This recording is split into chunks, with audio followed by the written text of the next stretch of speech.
G'day YouTube, Warbles on a lot here. And Dyson is still with us. He's taken my advice and he's staying in the clearing. I found him this morning standing there and he'd actually covered his injured right foot, covered the whole foot over in ash, and he was just standing there scraping ash onto it. So I'm guessing that's what he's doing to keep the flies off it. Of course I disturbed that when I gave him some food. But yeah, Kangaroo's home remedy. Scrape the ashes from a fire over the cut. I suppose there's probably not a lot of bacteria in the ash.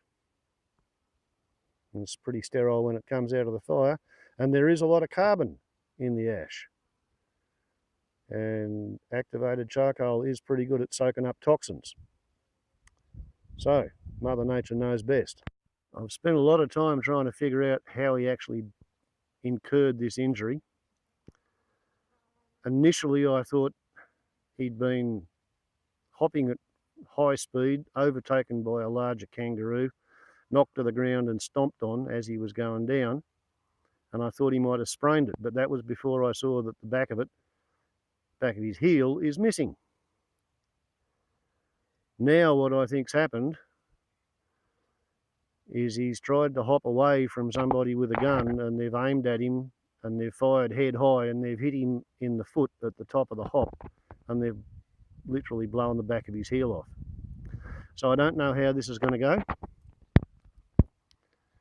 He may slowly heal up and recover. Those flies that are getting at the wound at the moment are not pleasant to see, but maggots are good at debriding necrotic flesh and that stops infection. So if we go back to oldie-fashioned first principles, somewhere between feeding him and irrigating it with strong salty solution and him burying it in the ashes, it might just work. I don't know. I have great hopes, because when he was a joey, I healed his mother's foot while he was in the pouch, and then while he was being weaned, I had another go at healing a foot. I think I healed 3 of her feet various times. Right one once, left one twice. So at least he knows where he's best off, and he can keep the flies away from it, and he can lick it. I might bring him a water dish over here so he hasn't got to move so far to get a drink. There you go, boss. You can have a drink. Okay? And you haven't got to move so far to get it. There you go. He's starting to scratch the dirt around again.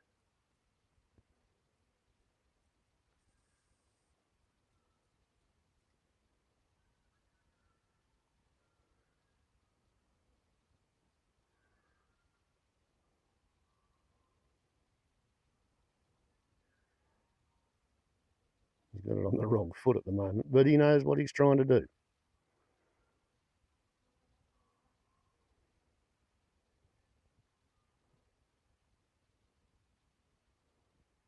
That's a boy.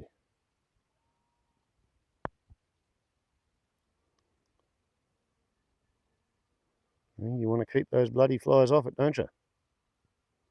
Yes. Yes. Hey, shit, he says.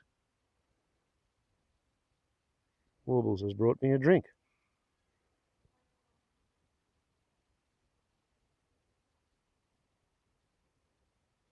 That beats walking across the clearing, doesn't it, mate?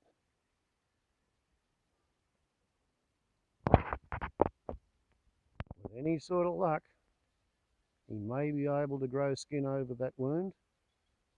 And with any sort of luck, the joint will stabilise, but he'll have one stiff ankle that doesn't quite work right. And I can relate to that. I can do that. But I can't do that. That's as much as I can get out of it. The point is, you can live a reasonably good life with one crook ankle. just as long as it doesn't get infected. And between him and me, we're working on keeping it clean. Warbles on a lot to YouTube. Ciao.